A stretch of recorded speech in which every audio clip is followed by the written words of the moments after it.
mode right now. Oh, yes. All the Yes. TikToks, all the things, all the things. So we'll talk about it because you're the That sounds queen of good. royal writing. Oh, I'll And, try. well, you nail it every time. So let's Thank you. do this. Hey, Amazon, welcome back. I'm so excited to talk to Georgie Blalock. We've had her on the show before. She's a veteran. She's back. We're going to talk about her newest book, Happy Pub Week, by the way. This just came out, The Thank Indiscreet you. Princess. And we're talking about all the things royal right now. And just she does such a good job of her research and putting these books out that are, well, not autobiographical, but, like fiction. I mean, Yeah, just fictional so biographies. fictional biographies, but so juicy and good. So welcome to the show. Thank you so much for having me on again. Welcome. Tell us a little bit about yourself for new people watching who maybe haven't read your books before and are just finding you. Okay. So I started off originally writing historical romance for Harlequin. I used to write that under the name Georgie Lee, and I wrote about 16 or 17 novels for them. And then I changed over to historical fiction, and my first novel was The Other Windsor Girl, which is a story about Princess Margaret, who was the late Queen Elizabeth's sister. And it kind of covers that 10-year period from when she has the relationship with Captain Townsend and then all the way through to her wedding. So about 49 to 59. And so there's lots of stuff about Queen Elizabeth in there because I had to do a lot of research about that. And then my second book that's historical fiction is The Last Debutantes. Yeah. And this is about the last debutante season right before World War II. And it follows Neville Chamberlain, the prime minister's niece, as she goes through the debutante season and with the clouds of war and all that. And then, like you said, The Indiscreet Princess. This is about Queen Victoria's fourth daughter. She was quite the royal rebel in the vein of, Diana and maybe a little bit of Meghan. And definitely Margaret, because she wanted a life of her own. And especially in the late Victorian era, the 1880s, that wasn't something that was really allowed. You were supposed to go marry some foreign prince and create an alliance and have some bunch of kids. And that was the end of it. But she was a sculptress. And you can actually, if you happen to be in Kensington Gardens, her sculpture of Queen Victoria is there in the gardens and you can see it. And she had a years-long affair with another Victorian sculptor, Joseph Edgar Bohm, who he was very popular at the time. He has since faded because her era is so many luminaries, just, James McNeill Whistler and the Pre-Raphaelite Brotherhood. And just, it was just so many luminaries that, a few of them kind of faded from memory since then. But she had a long going romance with him. Wow. Okay. So where did your love of royal research and these books begin? Oh, it began so long ago. I'm not sure really what sparked it, but I remember like in junior high, I was really into the ancient world, ancient Egypt especially. And then at some point, I wandered into the section of the library that was British history. And I started reading British history and I just fell in love with it. I think there's maybe that fairy tale aspect of it that's fascinating, especially to Americans because it's not our thing. And so it's just kind of fun to watch it, how it develops, especially since the British monarchy is so much different than a lot of the other European monarchies that were very absolutist. Whereas the British monarchy, I feel like, has evolved in this kind of interesting way over time that's allowed it to kind of adapt and survive in a way that like the French monarchy and so many others did not. And so I just used to just love reading about it. And so I just feel very privileged to be able to sit and spend so much time researching. I love nonfiction historical. So to be able to sit for hours and read about people and read about things and do all this research, I really enjoy it. And it's fun to take it and to craft it into a story, along with a lot of maybe like what ifs, like, well, what if this happened? We don't know. And so it's just something I've always enjoyed and I've always loved. And I'm just so happy to be able to spend so much time being able to do it. Well, you definitely do it very well. One of the things I loved about this book is you talked about more the rebellion side, the Yes. royal rebels. So I saw a funny quote recently that made me think of your book. It was about, I think maybe one of the Roosevelt's kids who was a rebel. Oh, probably. Yeah. And she would go to parties with a snake wrapped around her neck. Oh, that's Unity Mitford. Yes. That's one of the Mitford sisters. Yes, that was. She was American. She was American. Oh, okay. I have it in a meme. and I saved it because I was like, that is so cool. And they asked the president, like, why can't you get your daughter under control? And he's like, Oh, Alice Roosevelt. I think it was Roosevelt. And he said, Yeah. well, I can either run the country or keep my daughter in line. Which one do you Yes. want me to do? And I was like, I love the rebellion aspect of it all. It's so much Alice. fun. Amber, thank you, Amber. Amber said Alice. It was Alice. Yeah, it was. It was Alice. And there are some really good books about I was her just that going are out to say, there. Georgie, you want to switch sides of the pond? I've thought about it. I've definitely thought Alice about would be a fantastic. it. Just saying.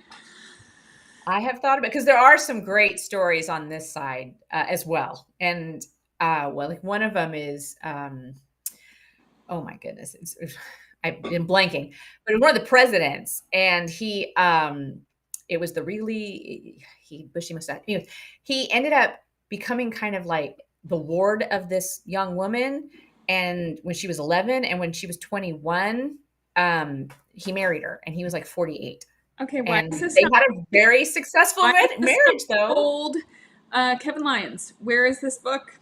It needs to be out on submission. Just write the proposal. You're so good. I'm gonna have to work on that They'll buy the because idea. yeah, there's just, I mean, just as much as there are so many great stories on, the British side of the pond, yeah, there's amazing ones on the American side. And what I think is fun about these stories too is I think they challenge our view of what the past was like. Yes. I think, especially when I did an Indiscreet Princess, just what she was able to do and kind of get away with. Because when you talk about like Queen Victoria, the Victorian era, I mean, we all have very set ideas about how that era was. And it's interesting to see that it wasn't always like that. And that's one of the things I do in the book is I include all these quotes from Queen Victoria and from, Princess Louise and her siblings. Because part of it was, we all have an idea of what Queen Victoria was like. We think of her as this grandma. We think of her as Judi Dench or whoever. And the truth was she was kind of nasty at times, especially to her kids. And I sort of felt that if I didn't put those quotes in there, people wouldn't believe me. That if I wrote the character true to who she was, people would think I was making it up. Which is always what's fun about writing the history too, is when you see certain things and you're like, wow, if I put that in the book, people are going to think I made that up. But that's actually true. I think it's really fun to unpack all the idiosyncrasies of everyone. Yes. I think we have this view that all these people, or anyone really in the world, we're like, oh, they're just like this, and they're just, this is what they are. But everybody has them. Mm-hmm. Everybody has their moments, and I love reading about the royals. Anytime there's an article, I'm like reading it, and I'm not naive enough to think that most of it's probably fabricated. Yeah. And I'm like, oh wow, that's the media can be such, so. And the thing about that, even with the media, and this is something I noticed when I was doing The Other Windsor Girl and An Indiscreet Princess, is that is something that the royal family has had to contend with for far longer than we realize. And because part of a deeper level than they should. Yes, exactly. Because I think everybody thinks that the media intrusion into their lives only began with Princess Diana, but it didn't. Mm-hmm. Princess Margaret, when she was visiting Italy, had the media sneaking into her hotel room to see what books she was reading and what color her nail polish was. Mm-hmm. And part of the thing in An Indiscreet Princess is Princess Louise has to keep her relationship with Joseph Edgar Bohm so quiet, because if that leaked to the press, if that got out, it was awful. Yeah. And so that whole conflict between the royal family and the press is something that goes back far longer than people realize. Yes. Well, what is your take on the current royal situation? So Georgie has researched this far more than the average person has read. So we were just talking about that. You literally eat, breathe, sleep this while you're researching. Yes. And you can't write a book like this without knowing your stuff. And your stuff is you bring receipts, Georgie. So what's your take on things right now? It's such a historic moment. And I think, like we were talking about before, is, a lot of my friends here keep asking me, like, well, why do you care? Because I'm American. I'm like, well, because I do live, eat, breathe, and sleep this. Yeah. But also, I think especially with Queen Elizabeth, you're losing that link to an era. Yeah. She knew Winston Churchill. He was one of her first prime ministers. She knew him the first time around in World War II. So this era, it's gone. And she was that last link to it. And also a lot of what we're seeing is stuff we haven't seen in 70 years. The pageantry and the pomp and the things that surround the monarchy. A These lot. aren't things that we just haven't seen them. And so when you sit there and you research this stuff, everything I research, a lot of times I have, luckily, with the exception of The Indiscreet Princess, the last two books I wrote took place when there were film cameras. And so you can go on YouTube and you can find videos of these actual people and sometimes the events that they were at and things like that. But everything I'm watching in that regard is coming up on 100 years old. And so it's been fascinating to watch it happen in real time. Like, I'll give you an example. Okay, so one of the things I'm doing a lot of research on right now is Wallis Simpson. She was the one that Queen Elizabeth's uncle David abdicated, and that's how she became, in line for the throne. And in that, one of the big things in that was that Wallis Simpson, when the king was announced, I don't know how many people watched this, but there was a ceremony that they aired where I can't think who it is, not the Earl Marshal, but somebody like that comes out at St. James's Palace and proclaims King Charles III. And traditionally, the kings are not supposed to watch that. But David and Wallis Simpson did. And that was part of why they knew that she was important to him, because there's video footage or film footage of her sitting there next to him while he watches that ceremony. Now, that ceremony is near 100 years old. I was fascinated last week to be able to sit down and watch that ceremony happen today. And so it's fun to just see that link to the past, and not fun that, obviously it's a funeral, but it's fascinating to just see things actually happening in real time that you've only ever read about. And just watching the whole process. I mean, I can't wait for the coronation. That's going to be really neat. I know. This funeral was so sad. It was. It's just such a, Yeah. like I said, she's such an icon. Yeah. And she's that link to the past. And she's something that kind of, I think, transcends a lot of what was going on, because no matter what was kind of going on with her kids and all their scandals and all their issues, she was there. And she was sort of this continuity, and that's gone. And, it's interesting in that respect that, because at the time I was writing The Other Windsor Girl, she was still alive. And it's crazy to think, all that's aside, this was someone's grandmother or someone's mom. Yes. And I think you see that very human side of the monarchy that you forget about sometimes when when everybody's reading about their scandals, and you do forget the human side, that these are people that have to deal with a lot of not all of the same things we do, but a lot of the same issues. And that's what's interesting when I'm writing, is making them human and making them, showing them as people that readers can relate to, because they are people and they do have real problems. I mean, I'm sure there's plenty of readers out there that had a really headstrong mother, a really, firm mother, and had to kind of deal with a lot of the issues that Princess Louise had to deal with about trying to live her own life and do her own thing and follow her dreams. And, maybe the family's not accepting of that. I mean, we've all dealt with that. And then to have the expectations that she had, I mean, she had to marry into a certain way, but yet she's in love with this other, sculptor. She wanted to live, to live such a public life would be so hard. I don't think I could do it. Very difficult. They would kick me. It's such a unique position too, that, there's very few people that are going to be in that position.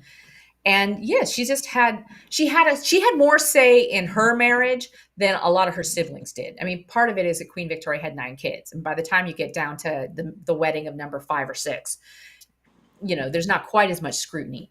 But no, she could not follow her heart. She could not, be with the man she wanted to be with. She had to have this other marriage that was expected of her. And even that, for a royal at the time, was groundbreaking. She married the son of the Duke of Argyll, the Marquis of Lorne, who eventually becomes the Duke of Argyll. And for her, okay, so in Britain, you can be in the aristocracy, but the aristocracy is not the royal family. So you could be a duke, but you're still considered a commoner. It's kind of an odd thing.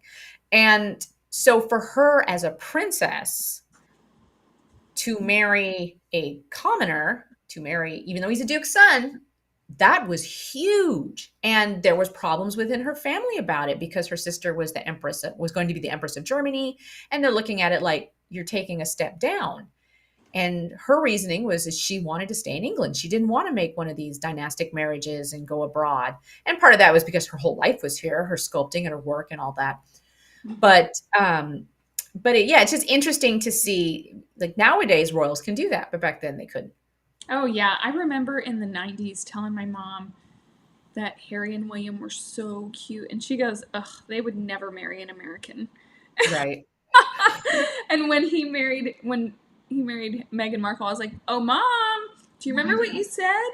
And I was like, "I could have still had a chance." And she just laughed. I would never ever wish that upon anyone. That is just watching everything that Meghan Markle has gone through with that has been, Yeah. whew. But even just William, going and marrying Kate, I mean, I remember what a huge deal that was. Yeah. Because she wasn't just a commoner, she was a commoner. She didn't even have a title. And so, yeah, and then I think with that, you kind of have to know what you're getting into. Oh, there's so many books that you could write, Georgie. I just have so many that I'm like, how about this one? Don't you love Yeah. that when people ask you to write a book and you're like, really? I can't just write a book. This is like years of research, years of these things living in my head rent free. I know, Oh, right? well, that brings me to my next exciting question. What are you currently working on? So right now I'm working on proposals, and one of the proposals is about Wallace Simpson, because a lot of people I was see wondering, you seemed really excited about that. yeah, I'm deep in this world right now, let me tell you. But part of it is so this is a great book. It's called Traitor King by Ooh. Andrew Lowney. And a lot of people kind of don't really think past, oh, he gave up the throne for the woman he loved. Yeah, but the truth was very different. That these were not great people, to be really honest, just doing the research. And they were so not great that they were collaborating with the Nazis. It's Oh, yeah, wow. it's shocking when you start really doing the research and realize, wow, just wow. And then imagine like that's your family member. You're so embarrassed. You're like, why did you do that? What was wrong with you? Yes. Well, that's what's so interesting too, is because a lot of his activity, or the Windsor's activities, were kept very quiet after the war, for obvious reasons. And so a lot of people have looked back on that time and they've seen the way that King George and Queen Elizabeth, the Queen Mother, really ostracized them. And they're like, well, why were they so mean like that? Well, they had very good reason for being like that. I mean, one of the things that the Duke of Windsor would do is, when he was king, he would get the red boxes that had all the secret papers. He'd leave them out. He would tell, like, the German ambassador stuff. I mean, he was leaking secrets. And if he wasn't, Wallace was. And they were doing things that were just, I mean, if it was you or me doing it, we'd have been shot for treason. Yep. And so a lot of the royal family's hostility towards them is what they did. And I think that in the movie, in the TV show The Crown, I think there was an episode about that, where Queen Elizabeth tries to welcome her uncle back and then gets all this information about what he really did during World War II and kind of has to distance herself from him. But that's something I think a lot of people don't know, because it's not something that, is talked about a lot, especially nowadays. I think maybe back in the day, maybe in the 60s, because there was a lot of interest in them in the 60s. They tried to rehabilitate their image and things like that. But since then, they've been kind of just this shadowy sort of like, oh, he gave up the throne for love. Well, yeah, but there was a lot more to it. Oh, And so some much of it was love. dark. I love World War II history, European history. There's so much Anytime there. a book comes out, I'm like, gonna read it. So it's fascinating. So what are you watching right now? Oh my goodness, what am I watching? I try not. I do watch a lot of royal stuff, obviously, but I've been. I watched that movie, The Lost City. I loved that movie. That's the one I where. have not seen that yet. Oh my goodness, you have to Where did see that. you It's what so did you cute. watch it on? I watch. It's on Prime. It's on Prime. Okay. It's on Amazon Prime. It's called The Oh, Lost City. It's with Sandra Bullock and yes. Channing I Tatum. forgot about it, and I meant to watch it when it came out, and I just didn't. But I'm gonna do it. It is so cute because it has so much, especially as writers, because she's a romance writer, and Yeah. so it starts with her at a conference, and I'm like, oh my goodness, this is bringing back memories. And then what's fun about that? movie, among many things, is she was originally like an ancient language kind of expert, her and her husband, and then she incorporates a lot of that into the book. So she does what we do: is you take the facts and then you kind of use them in your story, and then that's what kind of kicks the plot off, is because Daniel Radcliffe's in it and he sees that she has the knowledge of this ancient language, and then it's really cute. I highly recommend that movie. That sounds good. Well, thank you for reminding me about it because I forgot all about that.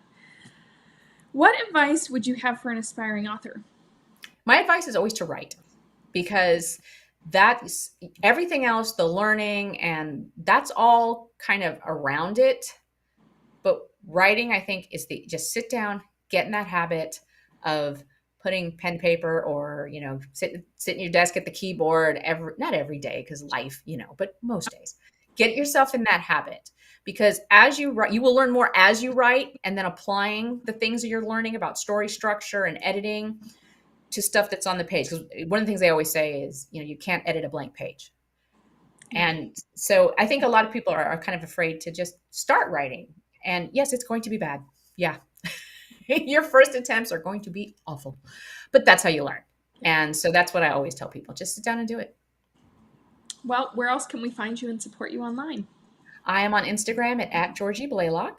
I'm at Facebook, same thing, under Georgie Blalock. And then my website is www.georgieblalock.com. And I have a whole page on there for an Indiscreet Princess, where I show some of her sculptures, what Joseph Edgar Bohm looked like, a lot of little tidbits. And it's pictures and things like that talk about, not talk about, but just kind of show, like, here's her siblings, here's the artwork she did, here was her lover, and things like that. Just so people can kind of get a little bit more in-depth peek at her world and understand kind of, her artwork.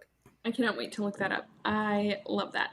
Well, thank you so much for joining us today. Guys, if you love anything Princess Margaret, The Crown, anything royal, you're going to love this book. You can grab it right below on Amazon. You can grab it on Audible, ebook, or is it hardcover or paperback? Paperback. Paperback. So you can grab that. I wasn't sure because I have the ARC. And so you can grab it. Start reading it today. You're going to love it if you love all things royal. So thank you so much for joining me today. This was Thank so you much for having me. Awesome. Well, everybody follow Georgie here on Amazon so you don't miss out on any of her upcoming releases. Also, leave her lots of love and stars here on Amazon and on Goodreads if you're on there as well. And I will see you guys on the next one.